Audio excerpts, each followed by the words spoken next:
Biografia de Isobel Kuhn, capítulo 10. Desafios. Belly se preparou para a difícil jornada de 10 dias até Tali, que seria realizada alguns trechos a pé. Outros seriam a cavalo e alguns em uma cadeira de liteira. Ao longo do caminho, ela, John e a equipe de empregados que estavam ajudando a se mudar planejavam ficar em pousadas locais, pois não havia outras acomodações. Belly amava a liberdade que a jornada lhe dava para compartilhar o evangelho com tantas pessoas que nunca haviam ouvido a mensagem antes. No entanto, ela temia passar as noites nas pousadas. Por um lado, as pousadas eram muito barulhentas. Homens, mulheres e crianças, juntamente com seus pequenos animais, deitavam-se juntos em uma ou duas salas comuns. Galos cantavam a noite toda, e os inevitáveis piolhos e percevejos passavam de um corpo quente para outro. Alguns viajantes que ficavam nas pousadas acordavam cedo enquanto outros chegavam tarde da noite, o que dificultava uma boa noite de sono para todos. O pior de tudo no que dizia respeito a Belly eram as condições insalubres. Uma camada de fuligem que vinha das fogueiras cobria tudo nas estalagens, incluindo as paredes e o chão, e galinhas procuravam restos de comida embaixo da mesa onde eram servidas as refeições. Ainda assim, como todas as noites passadas em uma pousada a levavam mais perto de sua nova casa, Belly aprendeu a suportar as condições, isto é, até a terceira noite, quando sentiu as piores e mais dolorosas cólicas estomacais que já tivera. Logo ela começou a vomitar. Belly sabia que não poderia continuar a jornada. Felizmente, o grupo estava perto da cidade de Tsuxiang, onde morava uma missionária americana e uma enfermeira chinesa, a senhorita Ling. Belly entrava e saía de um estado de inconsciência quando John a carregou para dentro do complexo da missão. Ela foi deitada em uma cama confortável e alimentada com uma mistura de água fervida com mel às colheradas. A certa altura, Belly ouviu a enfermeira Ling dizer: "É disenteria, com certeza. Cuidei de muitos casos assim em Xangai, mas este é o pior que já vi." A palavra ficou na mente de Belly: disenteria. Milhares de chineses e muitos estrangeiros morriam todos os anos com a doença, causada por água ou alimentos contaminados. Ela tentou pensar no que tinha comido na última estalagem, mas isso exigia muito esforço. Belly não morreu da doença, embora tenha ficado gravemente doente por 2 semanas antes de começar a se sentir um pouco melhor. Nunca em sua vida Belly ficou tão agradecida por biscoitos creme crack e sopa de tomate em lata. A missionária americana de bom grado compartilhou com ela. Ao todo, 3 semanas se passaram antes que o grupo pudesse retomar sua viagem. Desta vez eles seguiram em um ritmo mais lento, para que Belly pudesse acompanhar. Às vezes, Belly até tinha energia para olhar para as belas montanhas da província de Yunnan. Embora na maioria das vezes ela se agarrasse às laterais da cadeira da liteira, que era carregada por 2 empregados, enquanto olhava para a estrada rochosa sobre a qual estavam viajando. Parece que quanto mais viajavam, mais interessante a paisagem se tornava. Tali ficava situada em uma parte particularmente antiga da China, uma área onde o melhor mármore do país havia sido extraído durante milhares de anos. As casas na área eram feitas de tijolos e tinham maravilhosos jardins cheios de legumes e árvores frutíferas que prosperavam no clima moderado. Quando chegaram a Tali, Belly tinha usado cada grama de sua energia. Ela simplesmente não conseguia reunir forças para caminhar os últimos 50 metros até o complexo da missão, seu novo lar com John. Então John passou os braços em volta do seu corpo magro, levantou-a e levou-a no colo durante a última parte da jornada. Como a casa ainda não tinha móveis porque os empregados ainda não haviam chegado, John deitou Belly no chão de mármore da casa. Fora uma jornada difícil e o fato de que Belly quase morrera ao longo do caminho, mesmo assim, enquanto estava deitada no chão de mármore, ela agradeceu a Deus por aproximá-los de seu sonho de alcançar o povo liso. Logo após sua chegada a Tali, uma batida à porta atraiu a atenção de Belly, embora ela estivesse fraca demais para se levantar e atender. O visitante era líder da igreja local, o pastor Lee. Belly percebeu que ela provavelmente parecia um pouco não convencional, deitada no chão perto da entrada, mas não havia nada que ela pudesse fazer quanto àquela situação. Logo o pastor Lee voltou com os cobertores e comida quente, que ajudou Belly a recuperar suas forças. Enquanto ela se recuperava, John examinou o complexo da missão e trouxe de volta as notícias mais maravilhosas.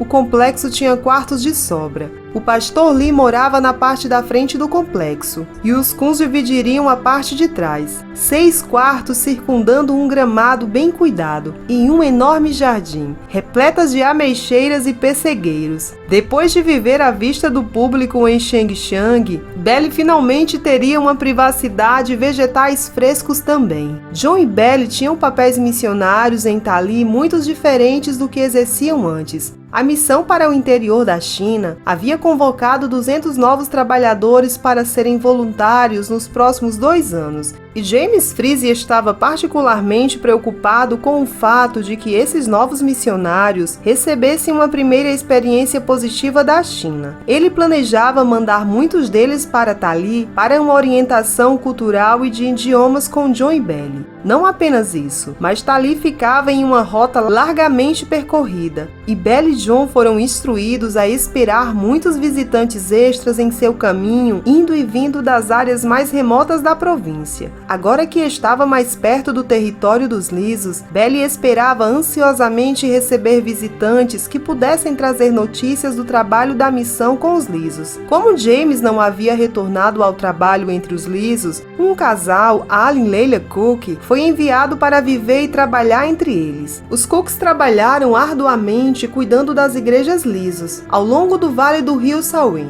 2 grupos de igrejas estavam localizados a cerca de 1 semana de distância. Belly orava fielmente pelos Cooks todos os dias e ansiava pelo tempo em que pudesse encontrá-los pessoalmente. Antes que pudesse se estabelecer completamente em sua nova casa, Belly se sentiu doente novamente. Desta vez, porém, foi pela mais feliz das razões. Ela estava esperando um bebê. No entanto, isso trouxe um problema para John e Belly. O médico ocidental mais próximo trabalhava no hospital em Kunming, a 14 dias de viagem. Se Belly fosse ter o bebê em Kunming para ser atendida por um médico ocidental, de forma a fazer a viagem com segurança, ela teria de deixar Tali quando estivesse no 6º mês de gestação. Belly estremecia com a ideia de ficar nas pousadas sujas e escuras ao longo do caminho para o hospital, e depois ficar nelas com um bebê recém-nascido na viagem de volta. No final, ela decidiu que não poderia fazer isso. Tinha de haver uma solução melhor. Ela se lembrou então da enfermeira Ling, quando passou em Tsuxiang. A enfermeira cuidara dela quando tivera seu embate com a disenteria. Belly se lembrou de ouvir a enfermeira Ling dizer que havia sido treinada como parteira, sob a tutela de um médico inglês em Xangai. Talvez ela pudesse ser convencida a vir ficar em Tali quando a data da chegada do bebê de Belly se aproximasse. John escreveu uma carta para a enfermeira Ling e após uma longa espera recebeu uma resposta dela. A enfermeira disse que ficaria feliz em vir ajudar a chegada do bebê. Além disso, ela traria seu livro sobre partos difíceis, caso precisasse dele. Belly sabia que a enfermeira Ling estava tentando fazê-la sentir-se relaxada com o nascimento, mas o pensamento de dificuldades no parto a deixara nervosa. Ela ficou ainda mais nervosa quando a enfermeira Ling finalmente chegou e mostrou-lhe várias páginas de diagramas horríveis sobre o nascimento. Belly começou a orar com mais força quando percebeu como poucas esposas missionárias tiveram seus bebês em lugares tão remotos. Todos os medos que Belly pudesse ter tido sobre dar à luz em um local tão remoto não deram em nada, e em 10 de abril de 1931, Catherine Kun nasceu.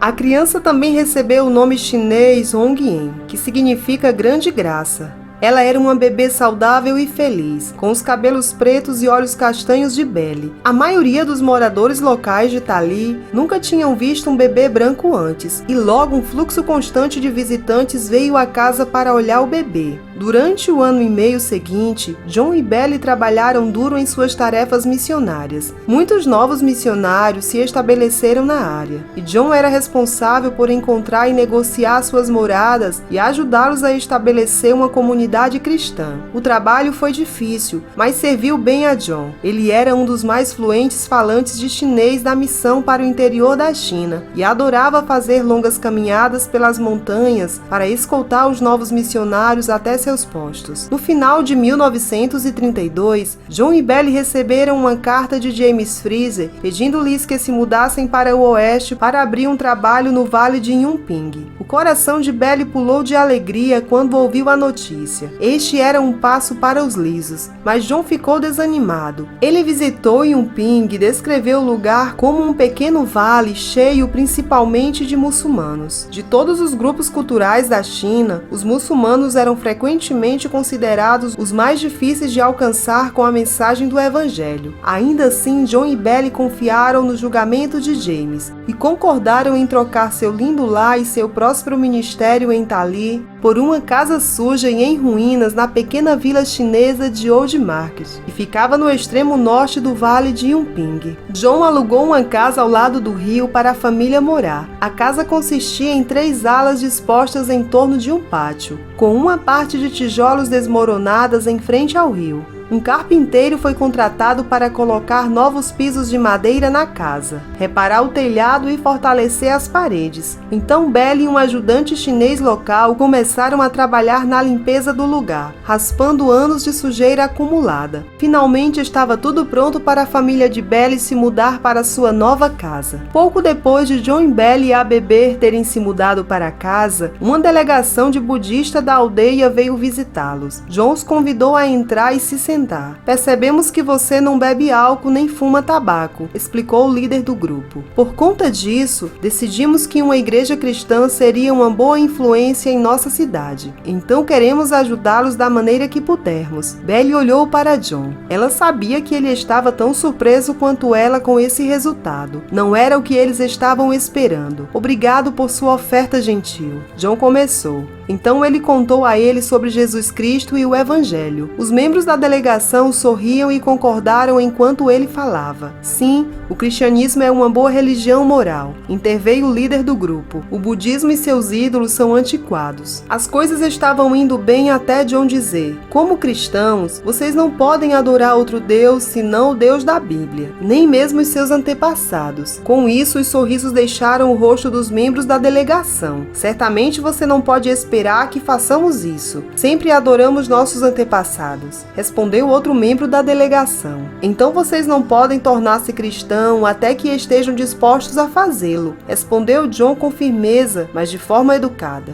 Obrigado por terem vindo nos visitar. Vocês podem voltar a qualquer momento para discutir mais sobre o que estamos falando. Depois que a delegação saiu da casa, John disse a Belly: Satanás primeiro tentará cooperar conosco. A perseguição é apenas o seu segundo melhor método. Eu sei, Belly respondeu. Nosso ministério aqui será desafiador. Com certeza ele foi. Belly desenhou um mapa e visitou todas as aldeias do vale. As mulheres eram mais atenciosas do que os homens, mas eram analfabetas e pareciam ter pouca noção do que ela estava falando. Como elas poderiam saber algo? Belly perguntou a si mesma, já que a maioria delas nunca havia escalado as montanhas que cercavam o vale e tinha pouca ideia de como era o resto do mundo. Apesar dos melhores esforços de John e Belly, houve poucos convertidos muçulmanos e budistas, e nunca o suficiente para formar o núcleo de uma próspera comunidade para uma igreja. Apesar dos desafios, o tempo que os Kuns viveram no Vale Yunping pareceu passar voando. A bebê se adaptou às novas condições e se transformou de uma bebê esperta em uma menina curiosa de 2 anos. Ainda assim, Belly não pôde deixar de se sentir solitária,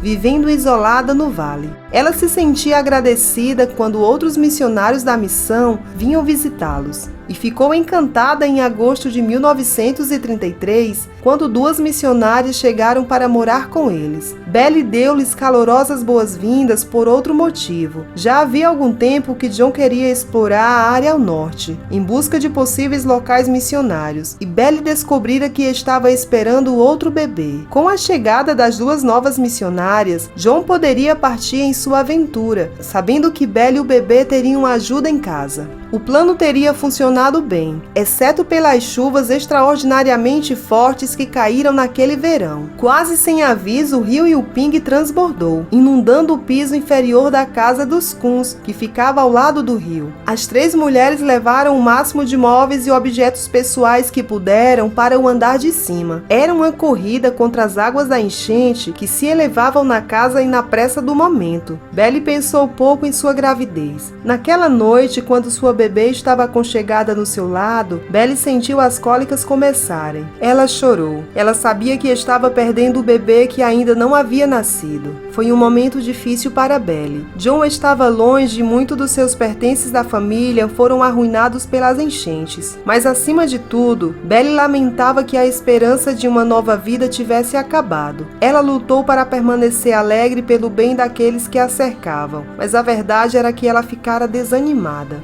3 semanas depois do ocorrido, John chegou em casa para receber as tristes notícias. Ele tentou consolar Belle. Deus deve ter algum propósito nisso, ele disse. Vamos orar e perguntar a ele que bem pode resultar dessa tragédia. Belle concordou. Ela prometeu tentar procurar algum resultado positivo, embora não conseguisse pensar em nenhum. No dia seguinte à chegada de John em casa, um trem de mulas que passava deixou uma carta de James Freeze. Quero que você ore por um problema difícil. Belle leu em voz alta a mensagem para John. A carta continuava dizendo que a situação entre o povo liso havia chegado a um ponto de ruptura. As igrejas de Liso estavam sendo perseguidas porque se recusava a cultivar ópio para o senhor do tráfico local. O chefão da área ameaçava aniquilar as igrejas em resposta. E assim, Allen e Leila Cook se separaram para que cada grupo de igrejas pudessem ter um missionário para servir como facilitador entre elas e o chefão local. Fazer isso havia sido um ato corajoso, mas como James apontou, não era uma solução permanente. Alguém mais precisava se juntar a eles na proteção das igrejas locais. Mas quem? James concluiu sua carta perguntando a John e Belle se eles poderiam pensar em alguém que pudessem ir temporária ou permanentemente. Belle, com o coração batendo disparado dentro do peito, olhou para John. Ela conseguia pensar em uma solução maravilhosa. Ela e John poderiam ir até os Lisos e assumir um dos locais. Isso teria sido impossível com um bebê recém-nascido, mas não agora.